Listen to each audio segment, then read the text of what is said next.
Hello from Royal Caribbean's newest ship, Star of the Seas. We have been having the time of our life, so I figured I'd bring y'all along for our last day. One thing about Dylan, he's gonna sleep in. But once Kemp drug him out of bed, we made our way up to the breakfast buffet. Washi Washi greets us every morning to remind us to wash our hands. We demolished some pancakes and waffles and then grabbed coffee and enjoyed the view for a bit. I don't know how he drinks plain black coffee, but that's beside the point. I moseyed my way on down to the spa so I could book couples massages for later that afternoon. It was raining this day, so I figured it was the perfect time. While I was pushing Andy around so that she could fall asleep, we found the door to the fitness center. But I couldn't get it open, so I took that as a sign to go back up. After a successful nap, I got semi-ready for the day. We would lose our heads if it weren't attached. So, of course, we had to go get Kemp a new CPAS card because we lost his, and then chowed down. This was Dylan's exact face anytime we made it to the buffet. I married such a goober, but I wouldn't have it any other way because he keeps me laughing. While Dylan hits up the dessert bar, I hit up Sprinkles. If you know, you know. And then it was time for our special massage. You will want to stay tuned for that because Dylan was not expecting this massage. But he didn't bat an eye when we checked out, so I would say he liked it. Obviously, I did by the look of my hair and face afterwards. We felt like $1,000,000 bucks. And then we headed up to the top of the ship to witness literal history. It was such an iconic moment seeing Star of the Seas and Icon of the Seas meeting for the first time. The vibes were high. People were waving and dancing. Dylan even played a few games of rock, paper, scissors, and I'm pretty sure he lost every time. I could count on one hand how many times he's ever beat me. He's not very good. While we were up there, a worker stood next to us, and this happened.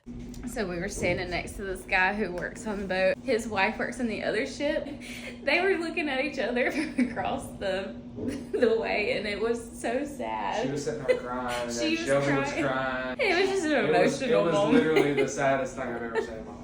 It was really sweet, though. I'm gonna blame all the emotions on the massage. Anyway, it was time to get off the ship and go to Perfect Day at Coco Cay. We caught our elevator down to the gangway and then headed off the ship for the first time in 3 days. Seeing both of the ships next to each other was absolutely insane. I mean, come on. It's literally the two biggest ships in the world. I felt like an ant standing next to them. After about 50-11 pictures, we started making our way onto the island. Kemp gets his dancing jeans from me, and maybe Dylan. We love to dance in this household. Andy girl fell asleep in my arm, and Kemp lived his best life at the splash pad. This boy loves the water, and he drug us around that entire splash pad. After playing for a little while, we headed back to the ship to get ready for Caribbean night. And I just want y'all to know my back was breaking after carrying her to the ship. Once we got to our stateroom, we had to wave goodbye to Icon, and then the party began.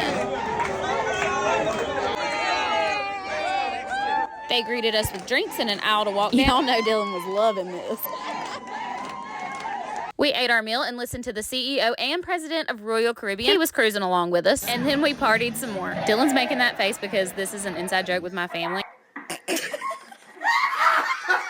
But that's a story for another time. This is one of our favorite parts about cruising. The waiters and waitresses make dinners so much fun. It's always a party. We actually ended the night by watching a show. Although Dylan's dance moves are a show in itself, but we forgot to get clips of it, so you'll just have to believe me. We ended the night with a snack and headed to bed. Good night.